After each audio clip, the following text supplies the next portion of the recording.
On the NFC, do the Cowboys make it to the Super Bowl?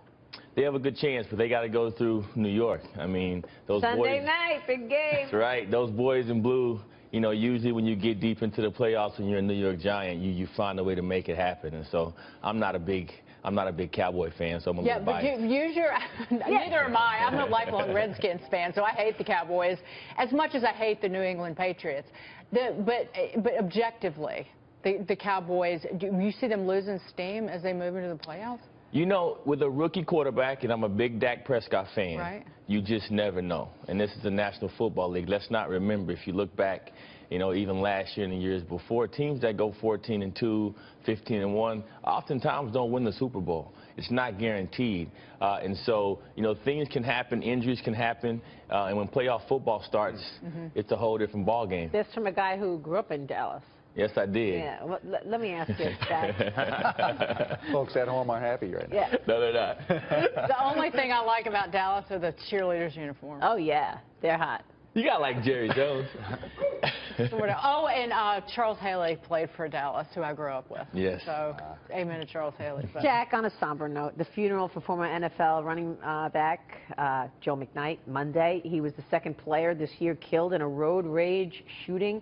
Giants star defensive end Will Smith was shot in April. You were close with Will Smith. Yeah, this one hits hard. You know, Will was a classmate in our NBA program, and we played during the same time in the NFL. So it's pretty close to that situation. And this same thing with this Joe McKnight. You know, at some point, you know, I'm a believer in gun laws and the right to bear arms. But, you know, this stand to protect law, there's something that needs to be done with this. I mean, at some point, you know, you can't give that much decision-making power to a civilian, you know, with a gun. It's just not right. You shouldn't be able to shoot someone that's unarmed. And, you know, we have 33 states across the country that, you know, continue to push this stand to protect law. And it's un-American. And something needs to be done with it.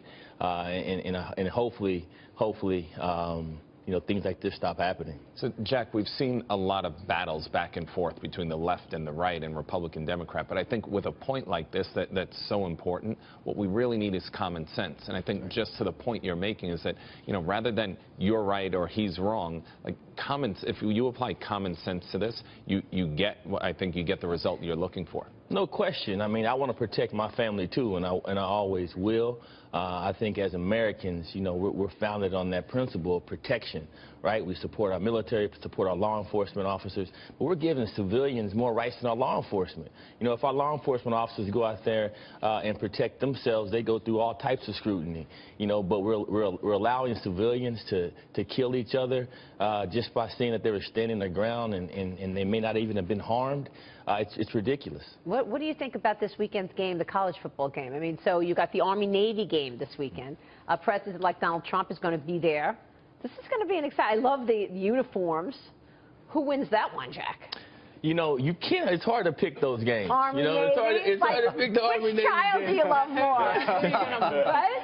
Yeah, I mean, if I had to bet my money, I'll bet my money on Navy for sure. Oh, really? Know? Yeah. How about the college football championship period? Who you think's got it? Oh, I mean, I'm a Big Ten bias guy, so, you know, I think Ohio State's hard to beat.